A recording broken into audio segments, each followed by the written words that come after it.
இன்னைக்கு பார்த்தீங்கன்னா, நம்ம வீட்ல தக்காளி சாதம் தாங்க. அதுவும் நைட்ல செய்றேன். என்ன நைட்ல செய்றேன்னு பார்க்குறீங்களா? காலைல செஞ்ச கத்திரிக்காய் கொஸ்து இருந்ததுங்க. இதுக்கு நல்லா தக்காளி சாதத்தோட வச்சு சாப்பிட்டா எப்படி இருக்கும்?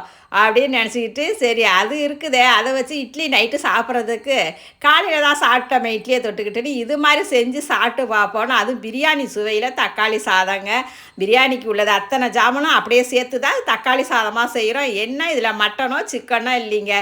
பாக்கி எல்லாத்தையும் போட்டு இன்னைக்கு அத மாரி தாங்க செஞ்சு பார்ப்போமே அப்படின்ட்டு செஞ்சேன். நான் இஞ்சி பூண்டு விழுதா நீங்க சேர்க்கறதுக்கு இது மாரி நல்லா அப்படியே இஞ்சி பூண்டையும் அப்படி நச்சு நச்சுன்னு தட்டி அத சேர்த்து, தக்காளி அது மாரி அரைச்சு பேஸ்ட்டா சேர்த்து செஞ்சு பாருங்களேன். சொல்லவே வேணாங்க. அவ்வளோ சூப்பரா இருக்கும்.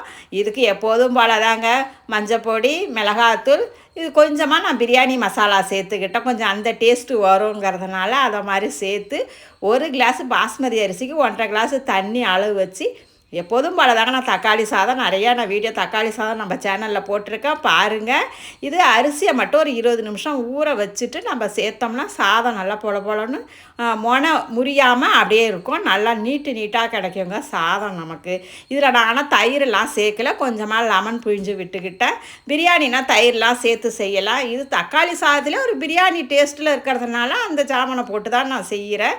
இதை வந்து நான் அப்படியே கடைசியாக 1 ஸ்பூன் நெய்யும் மல்லி இலையும் தூவி விட்டு சேர்த்து அப்படியே தம்மில் போட்டு ஒரு 3 விசில் விட்டு எடுத்து பாருங்களேன். அந்த நெய்யோட வாசனை அவ்வளோ சூப்பராக இருக்குங்க.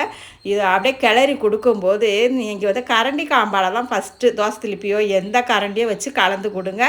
அப்படியே டேரெக்டாக கரண்டியை போட்டோம்னா சாதம் உடஞ்சிருங்க. அடியோடு பெரட்டி கொடுத்து இந்த சாதத்தை அப்படியே எடுத்து வச்சு இது கத்திரிக்காய் கொஸ்தோட சாப்பிட்டா ஆனியன் கூட தேவையில்லைங்க. நைட்டு நேரங்கிறதுனால நாங்கள் ஆனியன் செய்யலை. அந்த கொஸ்தை வச்சு சாப்பிடும்போது சொல்லவே வேணாங்க, அவ்வளோ சூப்பராக இருக்குங்க. அதை நான் பார்த்தேன், நானே செஞ்சு என்ன சொன்னீங்க, நீங்களே செஞ்சு நீங்களே சாப்பிட்றீங்களேன்னு. அப்புறம் பசங்களை கூப்பிட்டா அதுங்க ஒரு டைம் சாப்பிட்றாங்க. சரி நம்ம ஃபஸ்ட்டு சாப்பிடுவோம், அவங்க சாப்பிட லேட்டாக ஆகும். அதுவும் வீடியோவிலே வந்து சாப்பிட மாட்டேங்கிறாங்கங்க. அவ்வளோதாங்க. நாளை சந்திப்போம்.